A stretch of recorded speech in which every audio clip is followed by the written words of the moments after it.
Hello, and thank you for joining us today. We will start the webinar in just a minute. Before we start, we do want to let you know that due to the format of the webinar, we regret that dial-in audio is not available for the recorded portion, the video portion of the presentation today. So if you have dialed in on your phone, you'll need to use and you have a mobile device, you must download the GoToWebinar app in order to hear the first part of the webinar. If you are not able to download the app, rest assured this webinar is also available after today's session for on-demand viewing at broadbandusa.gov/past event. That will be posted by July 28th. So once again, we'll start in about a minute, but if you are dialing in on audio, you will not be able to hear it. You must download the GoToWebinar app. Thank you so much.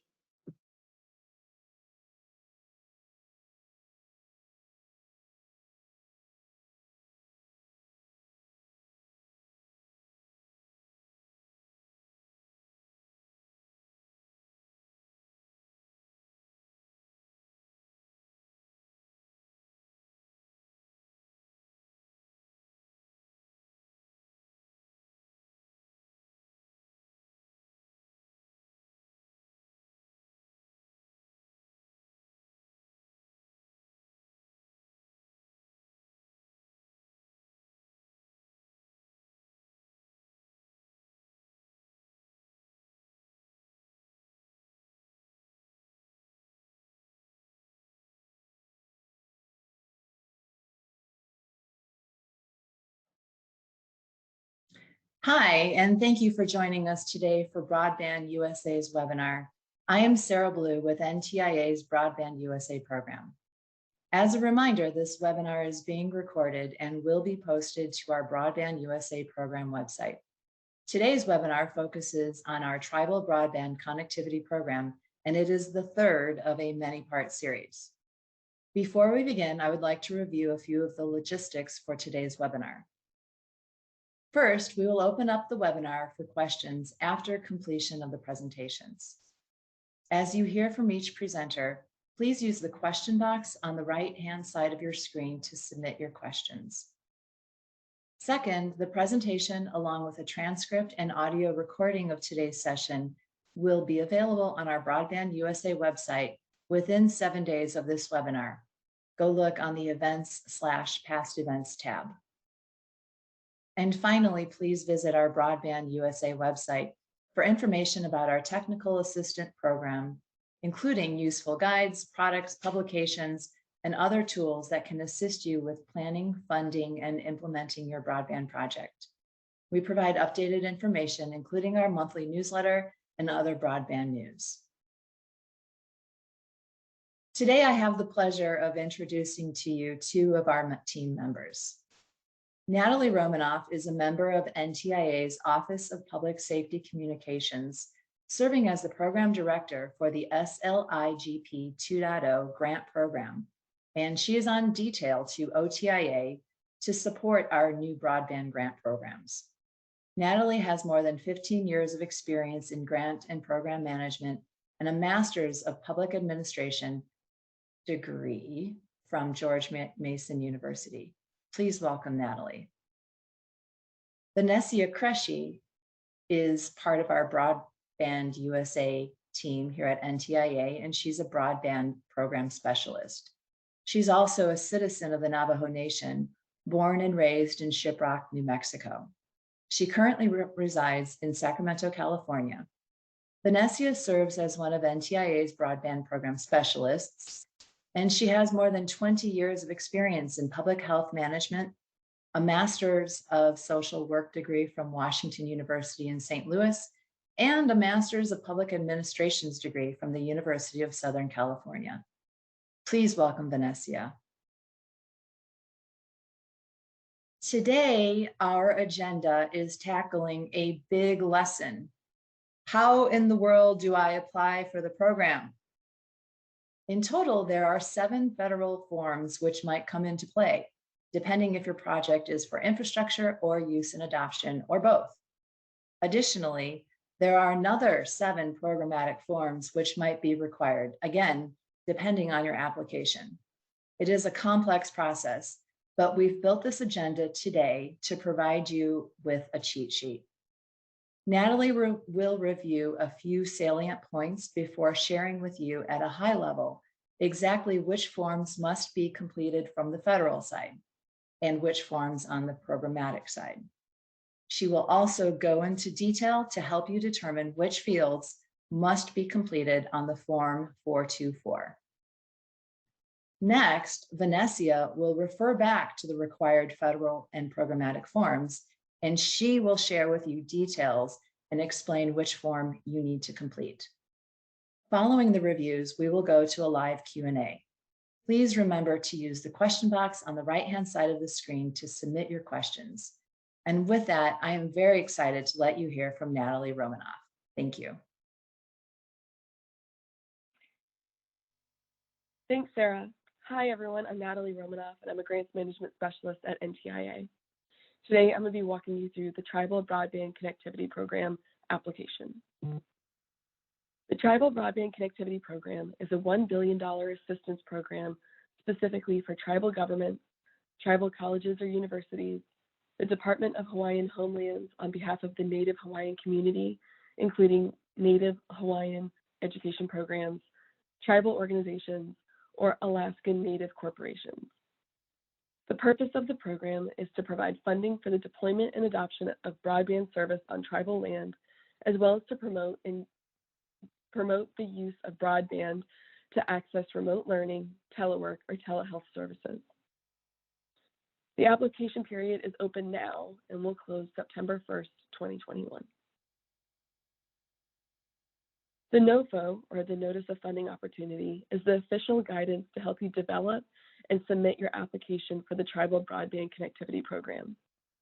NTIA has also developed other support documents, such as the frequently asked questions, recorded webinars, press releases, and other documents to help you understand the program regulations and application requirements. You can find this information on the Tribal Broadband Connectivity webpage at broadbandusa.gov. While there are many steps in the federal grant process, today we're going to focus on the pre-application activities and the application process. The pre-application submitting process makes your organization ready to submit in grants.gov. As I mentioned earlier, the due date for the application is September 1st, 2021. This means your entire application needs to be submitted in grants.gov no later than 11:59 p.m. Pacific Daylight Time on September 1st, 2021. Similarly, if you're submitting your application by email, you need to ensure that your entire package is addressed to broadbandusa.gov no later than 11:59 Pacific Daylight Time on September 1st, 2021. Lastly, if you're submitting your application by postal mail or by courier service, your submission must be postmarked no later than 11:59 Pacific Daylight Time on September 1st, 2021. You must submit your complete application using one method. Please do not submit half of your application by mail and the other half by email. Your application must be complete and submitted in one method. While you're gathering your application materials, it's extremely important that your organization has an active SAM.gov registration. If your SAM.gov registration is inactive, it could take up to 30 days to reactivate your account. You must have an active SAM.gov registration in order to receive federal funding. In addition to SAM.gov, you need to make sure you have access to Workspace in grants.gov if you will be submitting your application through grants.gov.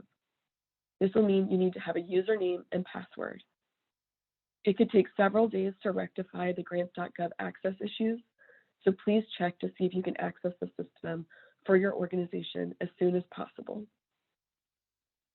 Lastly, to ensure that you have a complete application, please use the Content and Form of Application section of the NOFO to verify your application is complete before you submit it. This slide is pulled directly from the NOFO and provides details on how to register in grants.gov. The biggest takeaway is that you will need to have an active SAM.gov registration and a DUNS number in order to register and apply in grants.gov. The Tribal Broadband Connectivity Program will be using the standard form SF424 family for the application. This means that depending on the type of project you are interested in funding, you will fill out some standard forms and not others. All of these forms can be found and downloaded from grants.gov. If you're applying for a broadband use and adoption project, you will complete the SF424, SF424A, SF424B, and the 2 lobbying forms. If you're applying for a broadband infrastructure deployment project, you will submit the SF424, the SF424C, the SF424D, and the 2 lobbying forms. If you're applying for both types of projects, you'll need to submit everything for the broadband use and adoption project and everything for the broadband infrastructure deployment project. However, you will only submit one SF424, which I will go through in the next few slides. In addition to the standard forms from the previous slide, the Tribal Broadband Connectivity Program requires specific programmatic and budgetary information as a part of the application package. As you can see in this chart, the type of project will determine which forms you will submit.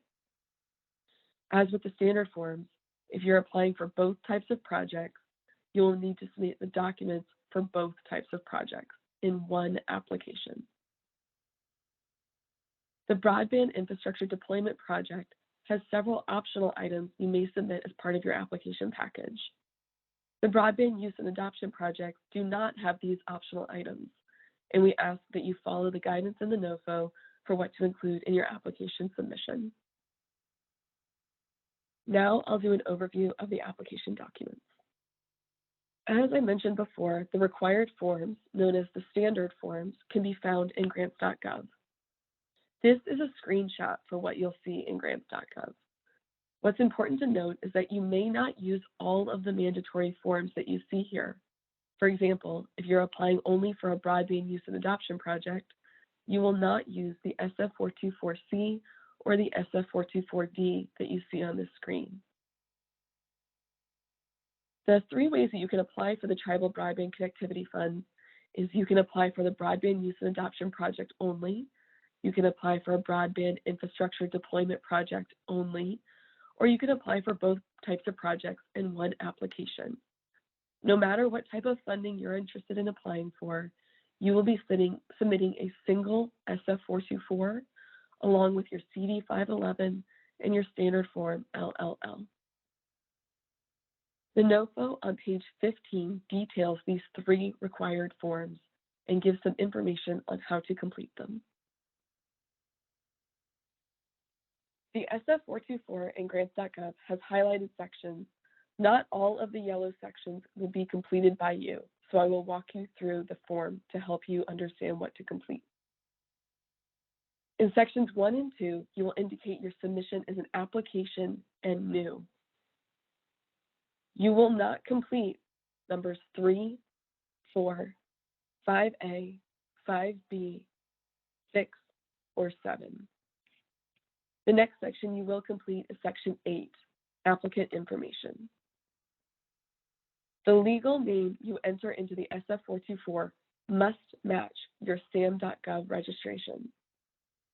Similarly, the EIN, organizational DUNS, and the address must also be associated with the legal name listed in your SAM.gov registration. If you are a consortium applying for funds together, the lead applicant will enter their legal name, EIN, DUNS, and address. You will not complete Section E, organizational unit. You must complete Section F, as in Frank, which is the name and contact information of the person involved in the application. You will need to enter their name, title, phone number, and email address. In Section 9, you will need to enter your eligibility status as your type of applicant. For example, if you are a Native Hawaiian community member, you will enter that. If you are a tribal government, you will enter that. For consortiums, please only enter the type of applicant for the lead entity. For item 10, name of federal agency, please enter National Telecommunications and Information Administration, or the NTIA. You do not need to complete Section 11, Catalog of Federal Domestic Assistance Number. You do need to complete Section 12. It is the federal opportunity number and title for the Tribal Broadband Connectivity Program. This is found on the front page of the NOFO, or it can be found in grants.gov. You do not need to complete Section 13, the competition identification number. Section 14 should be completed if you have multiple areas affected by the project. You can add a Word document or an Excel spreadsheet if you have more than one area that is going to be affected by the project. Then in Section 15, descriptive title of the applicant's project, you will name your own project for what you plan to do with the funds. Section 16 helps the federal government understand where federal funds are being used. You can enter in the congressional districts for where your project will be located in Section A, B, or in an attachment. The proposed start and end date in Section 17 needs to be listed as a one-year period of performance starting after November 1st, 2021. Please be aware that only your official award documents from NTIA will determine your period of performance, no matter what you put in this section. You will see your period of performance listed on your official award document. Section 18 is the funding request section. This is where you will enter the total for all of your projects in the federal line item, which is row A. The amount should include your broadband use and adoption project, your broadband infrastructure project, and all administrative costs. If you are interested in additional funding from the Department of Treasury, you will not put that funding request in this SF424. You will only indicate that you are interested in funding from the Treasury program in your project narrative, but you will not note that funding request in this form. This form is just for funding requests from the Tribal Broadband Connectivity Program. You will need to enter letter C for number 19, that the program is not covered by EO 12372. Question 20 is a requirement. If your entity is delinquent on any federal debt, you need to check yes and provide an attachment explaining the debt. Question 21 is also required. The list of certifications and assurances can be found in SF424B and SF424D, depending on the project you are applying for. The last section, the authorized representative information, must be completed. You'll need to fill in the first name, last name, title, telephone number, and email.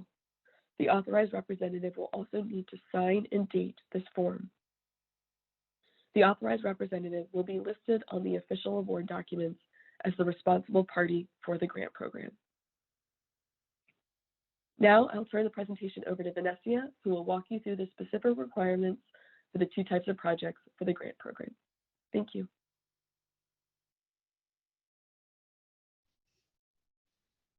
Thank you, Natalie. Again, my name is Vanessa Cresci, and I'm going to continue providing some information about the application.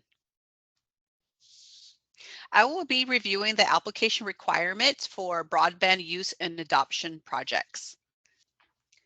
Natalie covered these in the beginning of her presentation, and I'm going to review them in detail. So as a reminder, broadband use and adoption projects are for programs and services such as affordable broadband programs, distance learning, telehealth, digital inclusion efforts, and broadband adoption activities. Next, I'm going to share an example of what the SF424A form looks like. So this is a screenshot of the SF424A budget information for non-construction programs budget template. And as you can see on the top, it does say non-construction programs. And what you're going to do when you complete this is enter information in row 1 where it says Tribal Broadband. And then in section E, you're going to enter in the dollar amount that you are requesting, and you would get this dollar amount from your budget. And then you'll see there's a total in column G.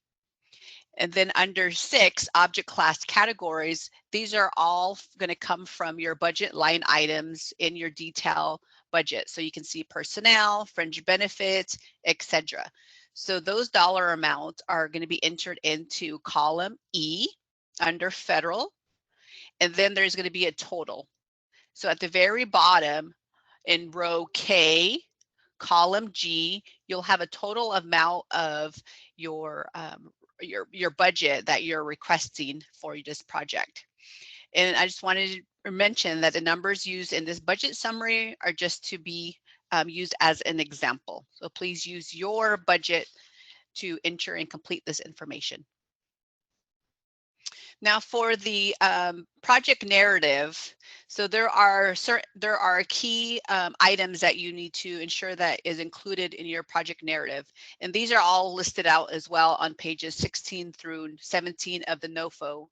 Some things that should be included as part of your project narrative includes an executive summary, a description of your applicant as an eligible entity, and your qualifications and experience of key personnel. Make sure to include a table of your funded project participants and unfunded informal collaborators, resumes of key personnel, project objectives and activities, needs, problems, and challenges, your project plan, and also project outcomes, performance measures, outputs, an evaluation plan, and your sustainability plan. As mentioned, you can find these information in the NOFO on page 17, but also just note that you would need to, this includes more detailed information of each of the project narrative components and also what documentation you're going to be asked to submit. So this includes your status and eligible entity.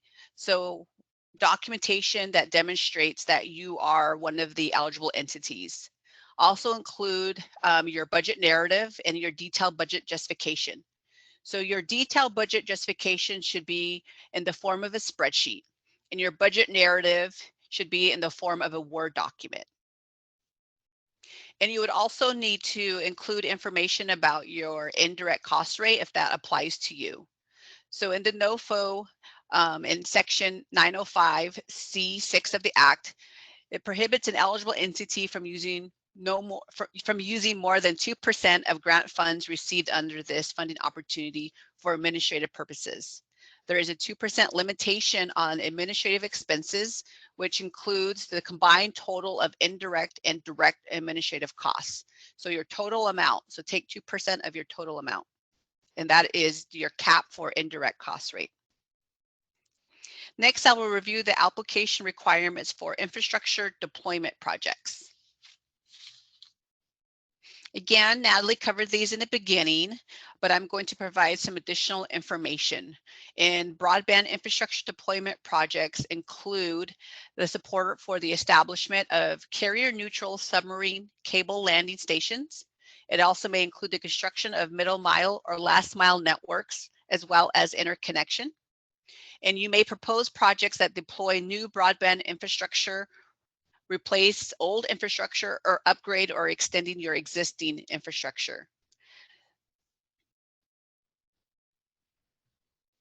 So using the NOFO as a reference point, there are some required forms and documentation that you would need to submit if you're applying for only the infrastructure deployment projects. First is a standard form 424C, and that's your budget information for construction programs. Then the second is standard form 424D, that's insurances for construction programs. And you can find this information on pages 18 to 19 of the NOFO. As I mentioned, the SF424C is a required document or a form, and this is a screenshot of an example of what this form looks like. So you can see at the top of the form, it says budget information construction programs. And you can see this does look different from the non-construction budget form. Under cost classification, there is a list of budget line items. So you can see 1 through 16. You're going to enter your costs per cost classification under column A, and then in column C is going to be a total. In row 16, row 17, column C is your total request that you are requesting under this funding opportunity. This would need to match your budget detail and your budget justification numbers. In addition to this, the budget form 424C, you also will need to include a project narrative. And a project narrative should be no more than 20 single or 40 double pages.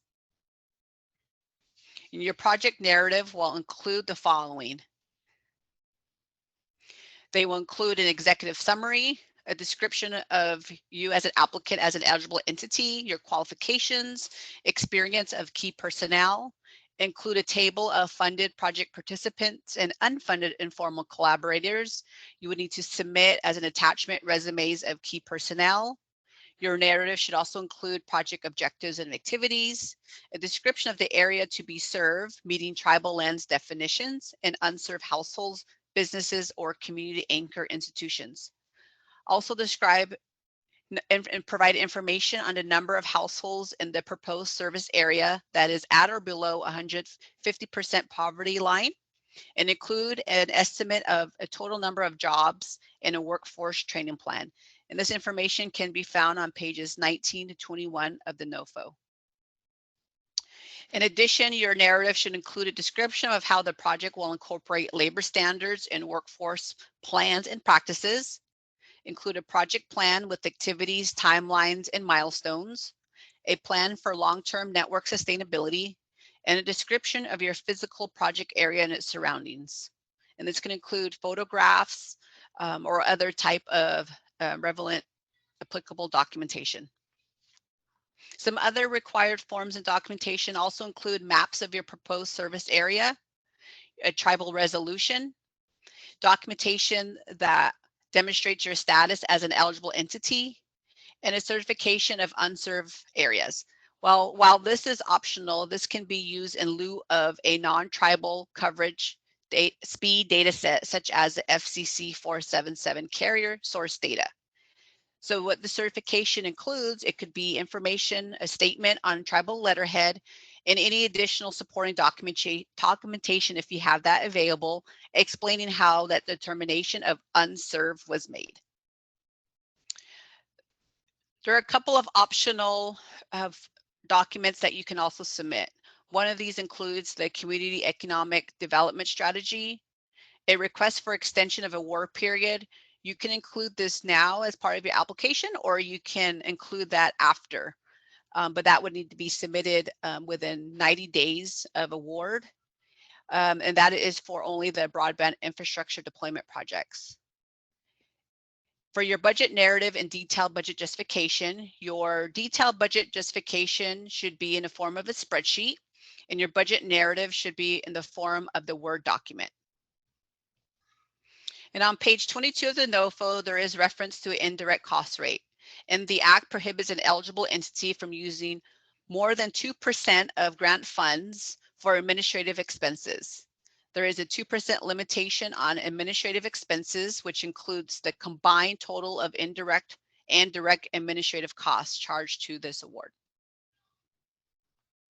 There are some optional infrastructure deployment application materials, and these include a pro forma and financial information analysis, a network diagram and system design for broadband deployment and construction projects.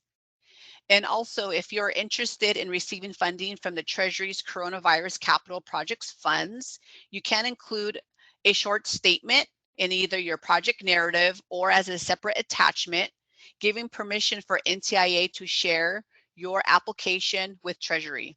This statement gives NTIA permission to share your application. This does not replace Treasury's application process. Natalie mentioned earlier the documents you needed to submit if you are applying for both the broadband infrastructure deployment projects and a broadband use and adoption projects. I'm going to mention a couple of key points that you need to also remember. When applying for both types of projects, you would only need to submit one SF424.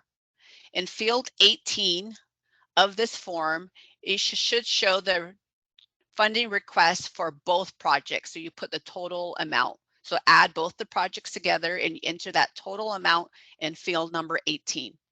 And as a reminder, there is a 2% cap on administrative and indirect costs. This cap would be on the total award amount. So 2% is off of the amount that you enter in field number 18 on the SF424 document. Next, I'm going to go over some key points when submitting your application. There is an application format guidance. So your font should be a minimum of 10 point. Your line spacing should be single or double spacing. Margins is 1 inch top, bottom, left, and right. Your page layout should be in portrait orientation. Your page limit is 20 pages single or 40 pages double. And as a reminder, if you're applying for both the infrastructure deployment and adoption and use, then the page limit is for each project. So if you're applying for both, then you would have 20 or 40 pages for your infrastructure narrative and 20 or 40 pages double space for your broadband adoption and use project. Your page size should be 8.5 inches by 11 inches, and you should also number your pages in order. And how to submit your application. So you would want to submit this preferably through grants.gov. There is a workspace. So within grants.gov, it's an online environment where members of your grant writing team can all upload and edit different web forms within the application. There is a link on this slide if you have any questions or would like to access instructions on how to use this application package workspace. While you're in the process of creating your application, if you have any questions, please direct your programmatic inquiries to Adam Geisler. And if you have any grants management questions, please direct those to Nicola Bell. Now we're going to open up for Q&A.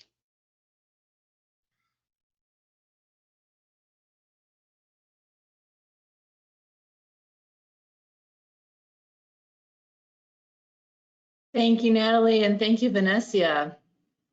That was really helpful. I hope that everybody got as much out of that as I did. And I think that at least it generated some really good conversation because the questions have been coming in. Keep them coming, please. Vanessa, thank you for submitting the questions. They're all really good. And Vanessa and Natalie have been helping me in the background to kind of get our arms around this and provide some answers for you. There we go. Hi, Natalie. There we go. Hi, Vanessa. All right. I'm going to go ahead. I hope that everybody can hear me okay. All right. I think we're good. So, Natalie, I'm going to begin with you a little bit. You mentioned some of the pre-application steps that people will be taking. And so I have a couple of questions for you. One is earlier in your presentation, there was a statement that NTIA cannot extend the deadline. Can you talk about that, please? Sure. So NTIA does not have the discretion to extend a deadline for the application period. It usually takes an extreme extenuating circumstance to extend the application period for a grant program, like a major hurricane or rolling blackouts that prevent you from submitting your application. However, we encourage applicants who are concerned about the timeline to share your concern with Adam Geisler. He's a member of our team and he currently serves as the National Tribal Government Liaison. His information is in the NOFO. It's at the very end and the beginning. So if you have any concerns about making the deadline for the application, please shoot him an email as soon as possible so that we can start considering your request for an extension. Thank you. Another pre-application question. You talked about SAM and grants.gov. What about if you have submitted for your SAM account, but you have not yet been given the number? Can you begin the grant application process? Yes and no. So we encourage you to start your SAM application as soon as possible. Do it today if you can. You will be able to do some stuff in grants.gov, but not everything. So while you're waiting on your SAM.gov registration to become active, you can complete the rest of your application. So gather all of your materials, put together your project narrative, make sure everything is available for you to submit it in grants.gov. So as soon as you get that SAM number, you can go into grants.gov, complete your workspace in grants.gov so that you can submit your application. Unfortunately, you can't do everything in grants.gov until you have your SAM.gov registration. Okay, thank you.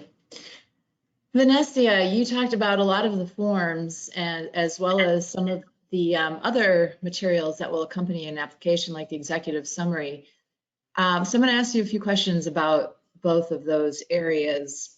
One specific question is on Form 424C. Can you only include, does that only include costs to construct the project for lines 1 through 11?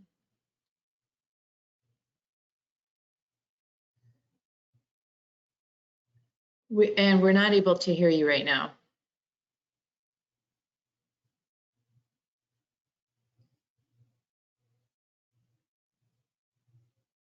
Yeah. Right. There we go. Okay. So thanks for that question. And the amount that you would enter in is the total proposed cost for your application. So whatever the total amount is going to be. So it's all inclusive? Yes. Okay, thank you. What about still on Form 424C, there's line item 15. And the question was, is that what's used for a 10% match? Can you talk about, is there a match required on the Tribal Broadband Connectivity Program? No, there is no match required for this. There's no match or cost sharing requirements for this program. Well, that's good news. Thank you. Yay! Yeah. How about, since that was such an easy one and it was a great answer, do you mind talking a little bit, please, about, can you repeat what is needed in the executive summary?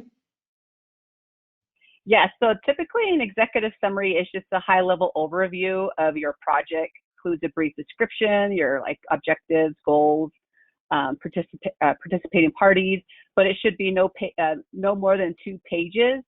And also know that NTIA may use a portion or the entire executive summary for outreach purposes or press releases. Okay, thank you. And that's covered in the NOFO also? Is there more of a description in the NOFO? Yes, and it's on page 16 of the NOFO. Okay, thank you. All right, this is the Natalie and Vanessa show. So Natalie, I'm gonna head back your way. Can you please, the Form 424 that you spent a lot of time reviewing, when is that form due? So that form is due when you submit your application. So if you're submitting your application through grants.gov, it will be a required form or a mandatory form in grants.gov for you to complete.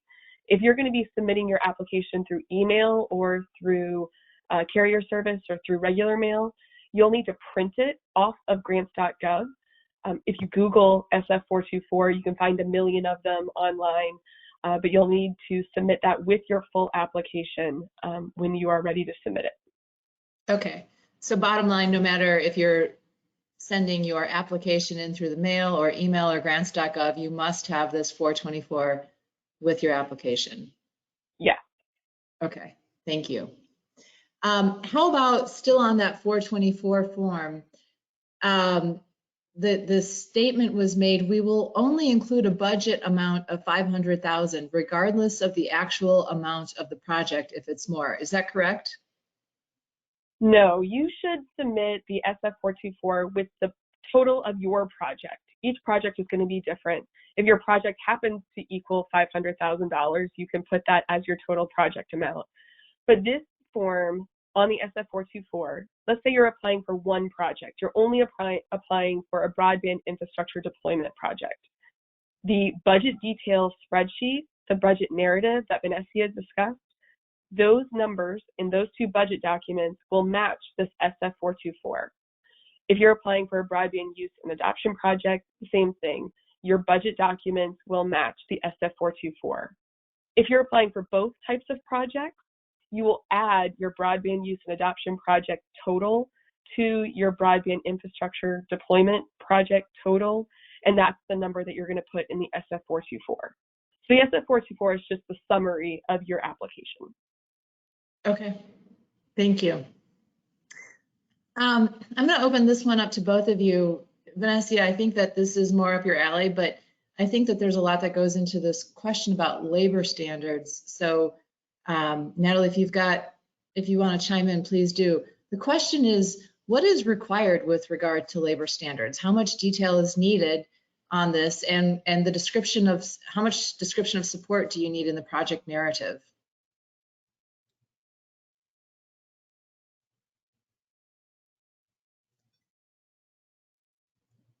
So it is important that, oh, were you going to say something, Sarah? No, I wasn't sure I was hearing you, sorry.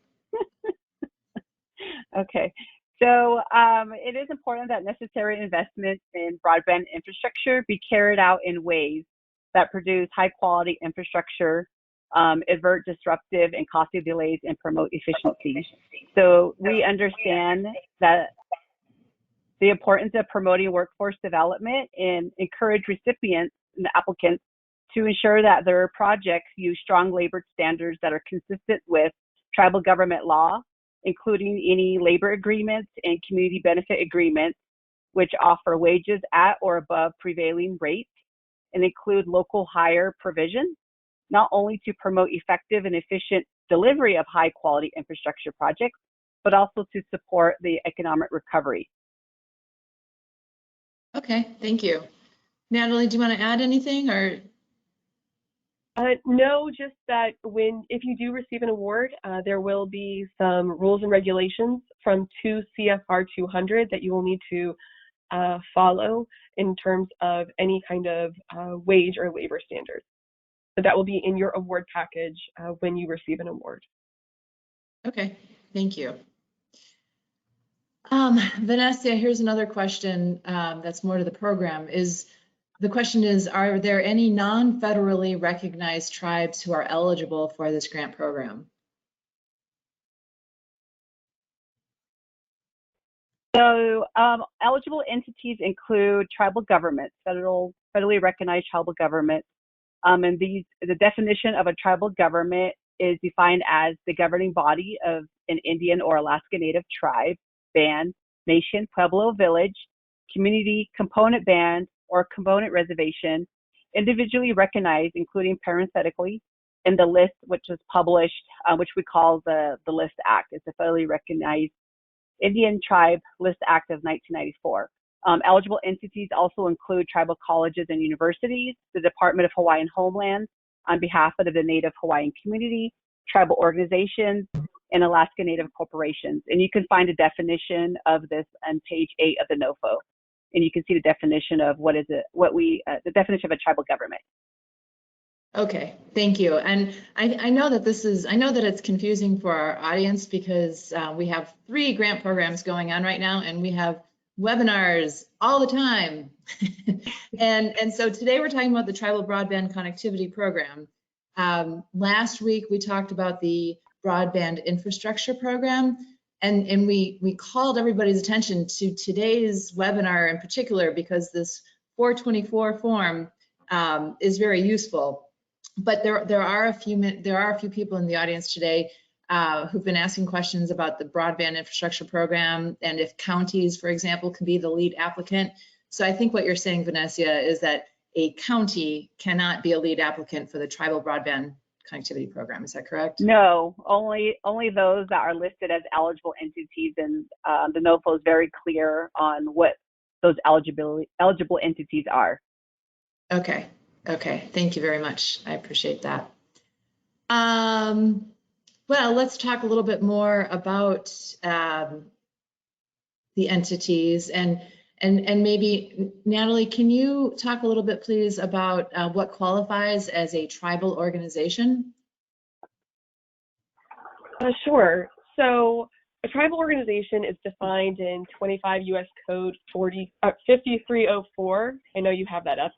And it means that recognizing governing body of any Indian tribe, any legally established organizations of Indians, which is controlled, sanctioned, or chartered by such governing body, or which is democratically elected by the adult members of the Indian community to be served by such organization, and which provides maximum participation of Indians in all phases of its activities. So on page 9 of the NOFO is where you will find what qualifies as a tribal organization. And if you have any questions about whether or not you fit this definition, you can contact Adam Geisler, or you can reach out to the Broadband USA office. Thank you. Thank you. Here's one that maybe Vanessa, since you were just talking about actually submitting the application, and the question is if documents can be submitted as a PDF or as a doc or Excel spreadsheet, does it really matter the format of the documents that are being submitted? So it's easiest for uploading if they are converted to a PDF, but typically the workspace does, what my experience is, that it has supported the uploading of Word documents and Excel, but it is easier if they are all converted into a PDF. Okay, thank you. I hope that clarified a little bit. I think it does. How about, I know that I'm all over the place and I'm sorry, I'm trying to keep up. There's a lot of questions. We've got a lot of people joining us today, so thank you for all of these good questions. And again, thank you to Natalie and Vanessa for answering so thoughtfully. That there's a question that there are two parts of the application. So can a tribe submit an infrastructure portion of the grant on their behalf and then designate a tribal consortia organization to apply on behalf of the adoption and use portion? Vanessa, do you want to talk to that a little bit, please? Yes. So I'll give an example. So a tribal government can submit their own application with the tribal government being the applicant, since they are an eligible entity for a broadband infrastructure deployment project. They can also partner with a tribal organization who is also an eligible entity, and the tribal organization would be the applicant, and the tribal government could serve as a subawardee on the tribal organization's application for the broadband use and adoption project application. Okay, thank you. Let's see here. So Natalie, is each tribal entity limited to only one application? No, they're not. So as Vanessa mentioned, you can be a lead applicant, so you can be the one applying for a grant, but you can also be a member of a consortium or a sub-grantee. So you can apply for essentially 2 grants. However, you can't apply for the same project for those 2 grants. They need to be 2 separate projects. Okay. And Vanessa, I'm going to lob this one back towards you. In that consortium idea, does the lead applicant have to be the tribal government, or can the lead applicant be the non-tribal partner in the consortium? The lead applicant has to be one of the eligible entities that we talked about. It is listed on page 2 of the NOFO. So whoever is going to apply for the project and put their name as the applicant, they have to be an eligible entity. Okay. Okay. Let's see here. Let's go back to some of the questions that are very specific about the package, the document, the materials that you're completing, Vanessa. And for example, on 424A, the question is, I think, the question is, can the spreadsheet have more than one tab as long as each tab can be printed on an 8.5 by 11 sheet of paper? So the 424, usually that's like a standard form. So the form is already formatted. So maybe you're thinking about the detailed budget justification, which is created in an Excel document, which in an Excel document that allows for multiple tabs or sheets. So you just need to make sure that it is formatted to fit a letter size paper. Okay. Just 8.5 by 11. Does it matter if it's letter Yes. or portrait, or just 8.5 by 11? 8.5 by 11, yeah. Okay, perfect. How about where we talk about requiring the resumes of key personnel? The NOFO says that there's a maximum of 5. And can you please confirm, is this 5 total across all entities? Well, across all entities? So it's 5 branches? for the lead applicant. So usually when you submit an application, the lead applicant would designate who their key staff are for their project. And so we are saying that you can submit up to 5 resumes of who you designate those key staff. If you are submitting a project where there's multiple partners, sub-awardees, then they typically are not considered key staff. Then they wouldn't be included. You wouldn't need to submit their resumes. However, you can and should list their your partner's name in the table. There is a section in your project narrative where it asks you to include a table of all your project partners. So you could share information about your partners there, but your resume should only be of the applicant's key staff. And usually they will be referenced also in your budget narrative as key personnel. Okay, that's really helpful. So the resume is only for the lead applicant, right? Yes. Thank you. Okay. And here's another very specific question about line 17 of the form 424C. Does that line need to be completed? Are you familiar? Do you know what I'm talking about? I think Natalie does. Yeah, yeah, it does need to be completed. There's no match for this grant program. So usually if there's a match, you would indicate what you're going to be matching at, the percentage. But because you're going to be receiving 100% federal funds to fund your project, you can put 100 in that in field 17, and it will just populate your budget amount. Okay, thank you. How about this? There was a question earlier, can you not extend is there no extension? And so we talked about the applications are due September 1st, unless something happened, or if we can't extend that application window.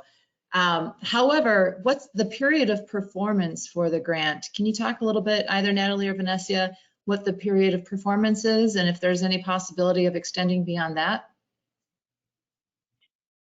Sure. So the period of performance is 1 year, and your period of performance will be indicated in your award document.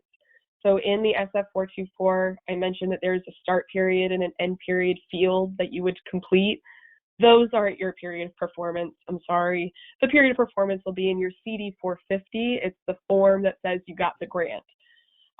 There is an option to request an extension for the broadband infrastructure deployment project of this grant program.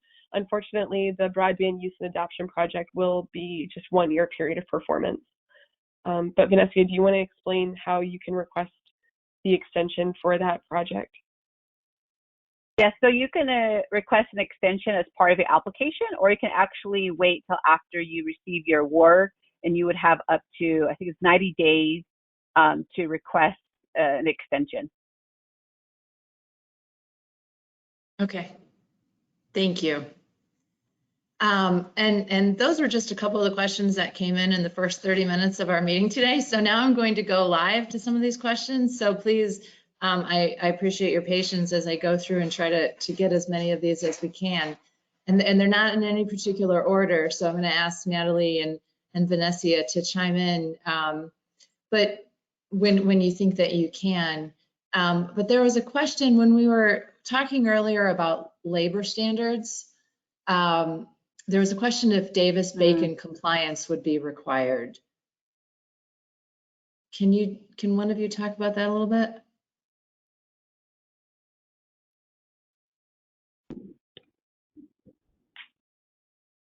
Vanessa, I'm not sure if you... I don't think I can speak to that. We might need to incorporate that and have a team review your question and then provide an answer through the next iteration of our frequently asked questions. Okay, thank you. That's good. There are a couple of people who have been asking about Davis-Bacon, so we'll make sure that that goes into our FAQs. Okay. Yes. Just to, the team has been really good about taking all of these, every single question. Like, I mean, you think that you're just having a casual conversation and you ask a question and we go put that in our FAQ tracker. So all questions, no matter how they're coming in, are being tracked, even if it's a phone call to Vanessa or somebody on the team. All of these things are being tracked, and we're providing very thoughtful answers, and that is being posted to the website. So please go take a look. These are good questions and good answers, like about Davis-Bacon, not just about, you know, what color pen you should be using if you're filling this out by hand. There's some very tough questions that the team has been working on to get up there. So how about the nature of this grant program? Is it a budgeted award, or is it first come, first served, or based on points? Is it competitive? Vanessa, can you talk about that a little bit, or Natalie?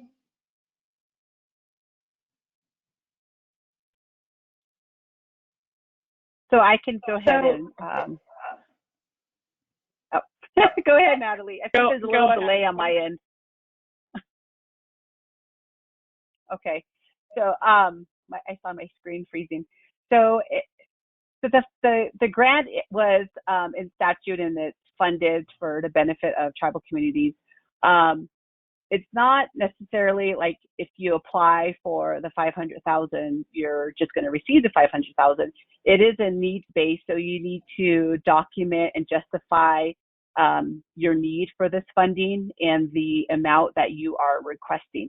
So it is still a needs-based, but we do have Congress had authorized enough funding where we would be able to fund each federally recognized tribe like around the $500,000 amount. But it is still a need-based grant, so you still do need to apply for it. And all applications are still going to go through a merit review process and also will be scored. And if any questions do come up throughout the process, we will have an opportunity to cure the application, and we'll be reaching out if we have any questions or need additional documentation. Thank you. Natalie, were you going to add something to that? No, but if you have any questions about what the funding amounts look like, you can go to page 3 of the NOFO. It does a good job of explaining what the $500,000 allocation is, and to also explain that there are some allocations for different types of eligible entities. So I recommend you go to page 3 of the NOFO to check that out. Thank you. Thank you. That's helpful. So, since I've been watching these webinars for the Tribal Broadband Connectivity Program since, I guess, April, I know that Adam and the team continue to reiterate, like we're trying to work with people, trying to get money in the hands of people, and this is not necessarily competitive. There's no match required, but we do need your application. Is that a fair assessment, Vanessa? Yes, definitely. Okay. Thank you. Okay. How about, Sarah, oh yeah. Sarah, can I just add one more thing? Not only do we need your applications, but we need merit reviewers. This program can't happen without merit reviewers. So NTIA has put out a call for interested individuals who might want to serve as a merit reviewer for this program. So if you're interested, please check out the broadbandusa.gov website to see how to apply to be a merit reviewer, but because without merit reviewers, we cannot have this program. So we really need some additional volunteers. Oh, thank you for that, Natalie. You're right. I think most people here on this audience, you're here because you know a little bit about broadband, you know a little bit about remote learning or working or telehealth. So yeah, we've got a process that if you think that there might be a conflict of interest, we've got a process to put you in another geography to review, not physically, but we will have you review geographies outside of where you are. The more merit reviewers we have, the faster we can get through these applications and get the money out to people. So please, if you think that you might have it, I think we're anticipating just a couple of hours per application, and we will provide training. So if you can send your resume into grantreviewer@ntia.gov, send your resume, tell us your name, city, state, where you've worked, all that, anything that's normally on a resume, and we'll take a look. We really, really need your help. We've got 3 programs right now, so please, that is a big ask. Thank you, Natalie. How about, here are some very specific questions, and that 424 field 17 keeps popping up. So I'm going to ask you, Natalie or Vanessa, what are the differences between a subrecipient, a subgrantee, and a contractor? This question goes on when in the field 17 of 424, what are the proper start and end dates to use? And what is the purpose of 424C column B, which says costs not allowable? So there's 3 different kinds of questions. Can we talk about differences between subrecipient, subgrantee, and contractor?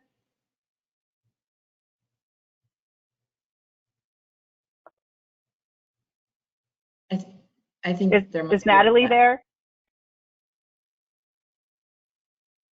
It looks like she froze. Okay.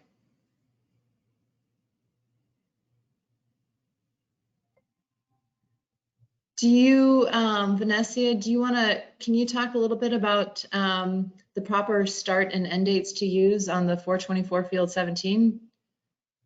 No, I would actually defer that to Natalie. She's better with the actual forms.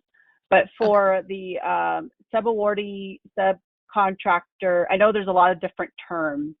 And what my experience has been is that when you contract with a company or individual, those contractor costs are usually at top of your detailed budget narrative or justification, and then your as a direct cost, and then under other costs are usually where your subawardees, your subgrantees, or your subcontractors are listed. And when you use a consultant, it's usually to engage in a consultant for a service that you are unable to do, like perhaps a training that you're unable to conduct, so you contract for that type of service. Okay, thank you. Can you also please, Vanessa, I know that you spent a lot of time there. I think there were all the federal forms. If you're completing applications for both deployment and adoption and use projects, there are federal forms and then there are programmatic forms. Can you please touch on again, help us remember, what are the forms you need to complete if you're submitting applications for both deployment as well as adoption and use projects? So if you are completing an application for both, you need to include all of the required documents and forms that are needed for the infrastructure deployment project. And those forms are things like the SF424, the CD 511, the standard lobbying form, your project narrative, your resume, your budget narrative, your budget detailed justification, a tribal resolution, your maps, and documentation showing your status as an eligible entity. So, and that's for infrastructure deployment projects. So you would also have to include documents that are required for the adoption and use projects. And some of those for broadband use and adoption, it doesn't require tribal resolution, but since you're applying for both, you would have to include a tribal resolution. The broadband use and adoption project does not require a map to proposed service area, but if you're applying for both, then you need to include it. So you just need to make sure that you incorporate and include documents that are required for both in your application. Okay, thank you. I'd like to let some of the, and there are some really good questions here. Like, for example, there's one about the Intertribal of Nevada, which serves 27 different tribes in Nevada. I saw one earlier about the Navajo Nation. There are some very specific questions. And so I'm going to hold back on those as far as how many applications can be received, because I think that we want to make sure that that we're covering all bases. So, but thank you for submitting that. I just wanted you to know that we were not overlooking your question. Natalie, are you back with us? Oh, I think I'm back. I have pretty terrible broadband here, so hopefully we can get that fixed. All right. So I missed some of your questions. I'm really sorry. Is there something that I could help with? No, I think we were talking, oh, you know what? We were talking about that field 17 on the 424 form. Yeah. On the SF424? Yep. Okay. So field 18 or 17 is the proposed project start and end date. Is that the question? Yeah. So those are dates that you're going to be filling in because it's a requirement on the form, but they will not be your period of performance. The period of performance will be set by the grants office and NTIA, so that will be in your award document. So is that something that's kind of designed to just give an indication of if you're boot ready or whatever, shovel ready to start working on something, or is that what that is? No, it doesn't. So actually, if you are shovel ready, you should be indicating that in your project narrative. This form is used for a wide variety of different types of projects across the federal government. And in some cases, for some grant programs, you are able to choose your period of performance. This program is not one of those programs. So for different grant programs across the federal government, you might be able to select when you want your period of performance to begin. But this one, we will be telling you what the period of performance is in your award documents. Okay. So Natalie, so regardless of what they put in those dates there, when they get the notice of award, a date will be given to them. Yeah, exactly. Okay, thank you. Are you still with us, Natalie? Oh yeah, I think so. I am. Sorry, guys. There's rain, so I don't know what's happening. No, it's okay. One more question. The column B of the 424C that says it says costs not allowable. Can you talk about that? What is the purpose of that? Sure. So in some construction projects, there are allowable costs and unallowable costs. However, you may need to do some unallowable costs in order to have a completed project. So there might be some fees that might be unallowable for this project, but you're going to consider them part of your overall project. They would go into column B, which is costs not allowable for participation. Essentially, these are additional costs that you're going to be incurring for your project that you're not billing to the grant program. The total allowable cost, which is column C, should be the bottom number 16 should match your budget for the grant program. Okay. So 17 is in addition to that. It's not reimbursed. Yeah. Okay. Yeah, so you're not going to incorporate that cost in column B in any of your total allowable costs. Yeah. It won't be added or totaled into it. It shouldn't.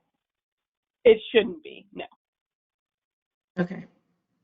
What about, speaking of what's reimbursable, people want their applications to be good, and they want, so the question is, can they hire a technical expert to develop more accurate cost estimates? Can that kind of an expense be reimbursed? So I will allow. go ahead. Go ahead. No, go ahead. No, go ahead. I was just going to say, allowable costs are listed in the NOFO. And so if you have questions about what you can and cannot do for the NOFO, you can look into the eligible uses and eligible cost sections of the NOFO. Okay, thank you. But then, additionally in the NOFO on page 31, there is a section about reasonable costs associated with preparing the grant application. And so there are allowable pre-application costs, which include expenses related to preparing the application, and they may be reimbursed if they're incurred after the NOFO published. So the date that the NOFO came out until the date that you actually receive the award from NTIA. So pre-application costs, you would need to identify these in your proposed project budget. And these are kind of at the risk that you may not be funded by the grant program. So we just want to remind you that it is at your own risk to have pre-award costs. But if you look at page 31 of the NOFO, you can read about pre-award or pre-application costs. Okay, thank you. And yeah, we're in that, the NOFO has been published, so some of those items will be reimbursable right now, right? So yeah, Sarah, I do want to mention that on page 32, there is a section about for broadband infrastructure deployment activities. The eligible cost includes the cost of planning, feasibility, and sustainability studies, but they can't exceed 1% of the total project cost too. Okay, the cost to get those surveys and determine those. Okay. All right, thank you. I do want to make before I forget, a quick reminder that I know that it was difficult. We have difficulty with the audio portion of this platform sometimes, and sometimes the video is not good for people, sometimes the audio is not so good for people. So we're sorry about that. And what I can tell you is that the recording that we're doing right now, as well as a transcript of the content and the questions and answers, and finally the video content, that PowerPoint presentation, all of that information is going to be available on our website in 7 days. So if you missed part of it, if it sounded kind of fuzzy or didn't look so good, we take a lot of time going through those transcripts to make sure that they make some sense, and I hope that they're useful to you. So please go take a look. I know 7 days is a long time, but go take a look at our website. We'll have transcripts and material, all of the stuff available on our website then. And also, while we talk, traditionally the format of these webinars has been the same content both Wednesday and Thursday, followed by live Q&A. The team here has gone above and beyond, realizing that there's a lot of questions that need to be answered for people. People are really interested, and this is a good thing. So today, Vanessa and Natalie have spent a lot of time talking about the application, the process, the forms. Hopefully I think that they've done a really good job addressing your questions. Tomorrow, the topic is going to be new. It will be the hot topics. And Vanessa, what we're going to have some talk about NEPA and rights of way and like inventory and digital inclusion, right? Yes.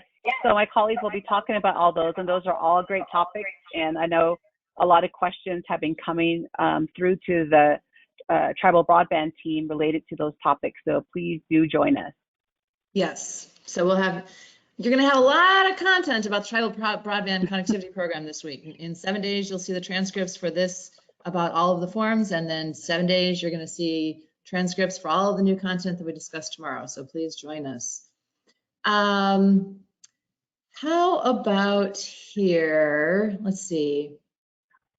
Oh, well, there's a question about Alaska, and I think that Alaska is a tremendous amount of land, and it's hard to reach people, and we're sympathetic to that with latency, and it's very.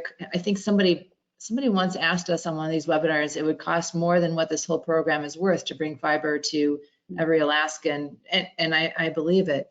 So for the person who's asked here about Alaska, please take a look at our FAQs in the past. We've tried addressing some of the questions about satellite and latency and all of that. So I hope that that helps you. Let's see. We've answered this question about subgrantees and subrecipients. There is a question here, and I'm not sure if, I'm not sure. Let's see, it says, with regard to this in the NOFO, a description of the number of total Native American, Alaska Native, Native Hawaiian households in the proposed service area at or below 150% of the poverty line, applicable to the average family size. You know what? There was that statement, and I don't see that there was a question. I'm sorry. I'm just trying to read these. Do you have any comments on that, Vanessa? The poverty? Well, it could be about calculating the percentage of households that are below the poverty line. So if it's related to that and maybe how to calculate it, where do they go, you could use the Department of Health and Human Services poverty guidelines to calculate the percentage of households that are below poverty line. Do you have that URL available that you can put in the chat maybe that we can share with people? Let's see. Let me try to put that in there. Oops. I will work on that. Okay.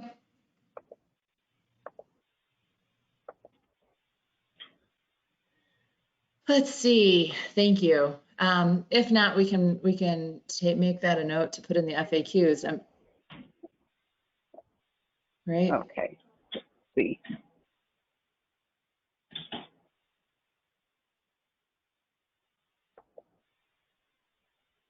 Oh, there. I think I can.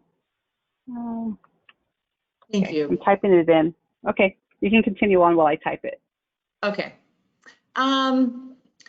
Natalie, you talked about if somebody didn't fill out the application on grants.gov, you can go Google 424 or something like that and find examples all over the place. This question is, how and where do we get the forms or the applications? Can you talk about a couple of different possibilities, how you would answer that? So the standard forms are found online. You can find them on grants.gov. Depending on which form you're looking for, that's a standard form. You can find them on almost any federal entity's website. So if you Google SF424, you'll find 15 different versions of the same document. Some are fillable, some aren't. I recommend you go to grants.gov to get the most recent version, and then you can fill it out online. The other documents, so the project narrative, resumes, other documents that are required for this program, you'll be creating those documents. We don't have samples or examples or templates for those.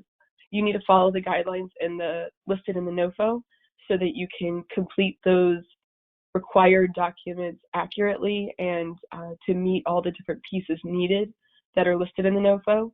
But unfortunately, we don't have templates or any kind of fillable document for those additional programmatic requirements. Okay. But the important thing is that there is something representing a resume and a project narrative and a budget and all that included with the application, right? Yeah. Okay, thank you. How about this? There's a limit to the number of pages that we're allowing in an application. And sometimes, if you're like me, it's kind of fun to go a little bit crazy on maps and you've got like a big map of what the service area and you can drill down and show all kinds of levels of detail. Does the 20-page limit include maps that you might attach in your application? No, those are not included in that page limit. You would upload those as an attachment, and they won't be considered towards the 20 single space, 40 double space page limit. Well, that's good. Thank you. And are there details around the file format for those maps that would be uploaded? Are those contained? Are those details Yes, they're in the NOFO, and I think it does provide you some information about that, but it is in there. Okay. And how about, thank you, Vanessa. How about back to Alaska really quickly? Is there I mean, if you are in Alaska, you might need a latency waiver because you might have to use something that you just might need it. Is there a latency waiver that you can point people to? That they won't be able to meet? Latency waiver? Yeah.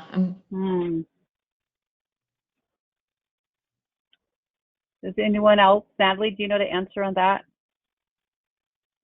I don't, but I think that's something that we can put into an FAQ. Okay. Thank you. And let's see. One question that comes back to so we talked about this is, something around 500,000 per, and there's no match required. It's not really competitive, but you need to get your application in. The question is if the equitable distribution of the funds are to be distributed only among federally recognized tribes or all eligible entities. Do you know the answer to that, Vanessa? Well, all eligible entities are eligible to apply. So are you asking if it's only being calculated by tribal governments? You know what? I think that we're just it's not really a competitive bid so much. There's money that's been allocated, but we do need to see an application, and there are a multitude of entities who are eligible possibly to apply, right? Yes. So all those eligible entities can apply, but to meet the equitable distribution, NTIA did put forth the 500,000 as will allocate up to 500,000 to each of the federally recognized tribes. But of course, since it's need-based, you would write to what your needs are. Okay. Because it's not a funding cap either. Okay. There's a question here about IRUs, for example, that a dark fiber IRU is an eligible expense. And then the question goes into if long-term leases for lit fiber, microwave, or satellite backhaul are also eligible expenses. I think that we try to be technology neutral. Is that correct? Yeah. Yeah, so you would put forth in your application the technology that meets your tribal community or your community's needs. So if that includes multiple technologies, then include multiple technologies, but you would need to justify your need for using multiple or requesting multiple technologies. Okay. Thank you. I realize, I'm really sorry, Natalie and Vanessa. I realize that I'm getting way off of the topic of just the forms. So thank you for being patient with me. But I'm going to go back to the forms. Here's a question. It keeps popping up, and I think that it's worth repeating. The lead applicant, is that the tribe or the service provider?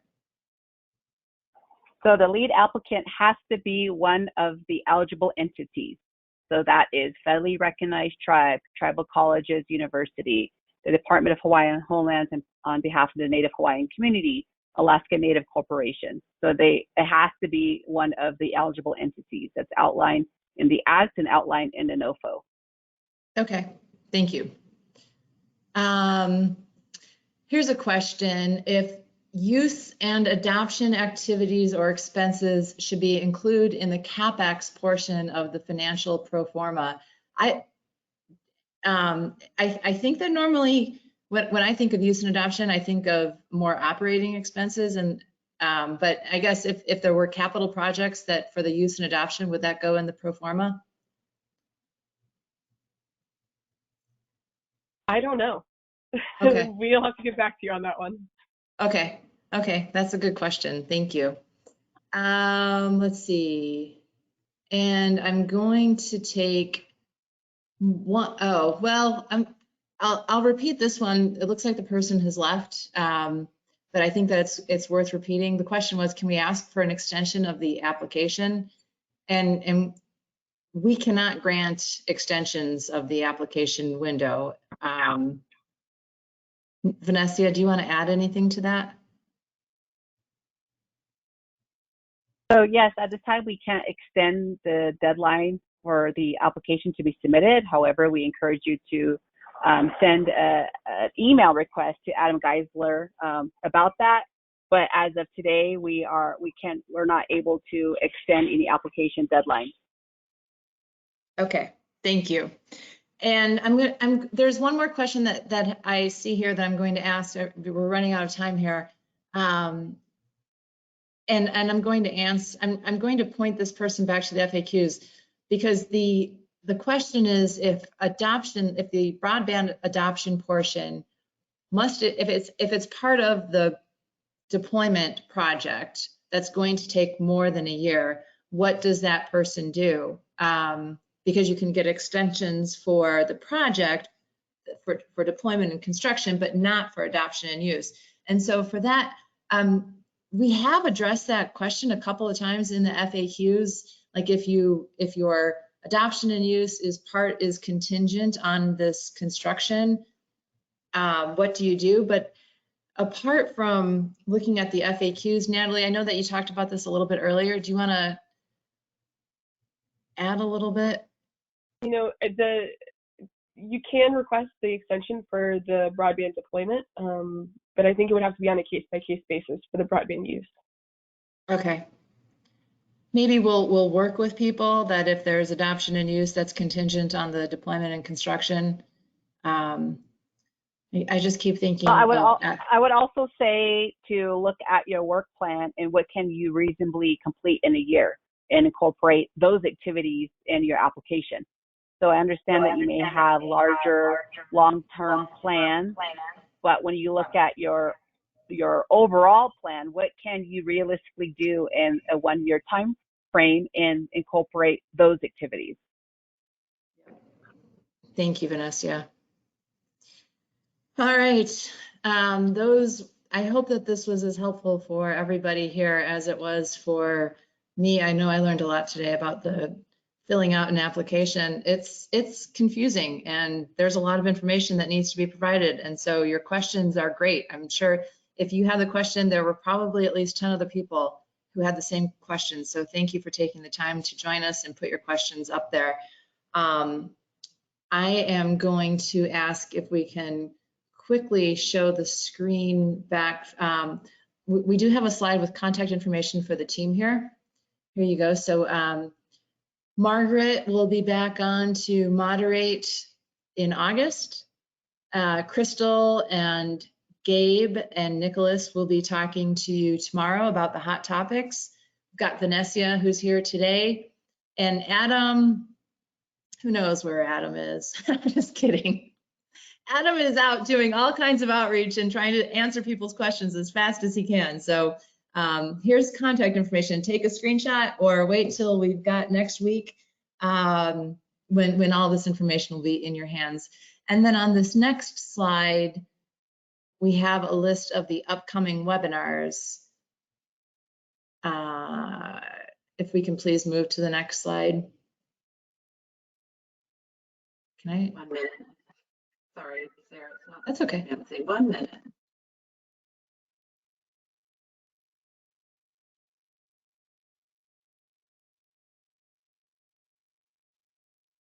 And the mouse, I have a mouse living in my pantry right now. I think the mouse who's in my pantry is turning the wheels of the internet right now. Here we go. Okay, here we have the webinar series. So today is July 21st. We will have new fresh content tomorrow on the 22nd. Please come back and join us. Additionally, we've set up 4 more dates, August 11th, 12th, 23rd, and 24th.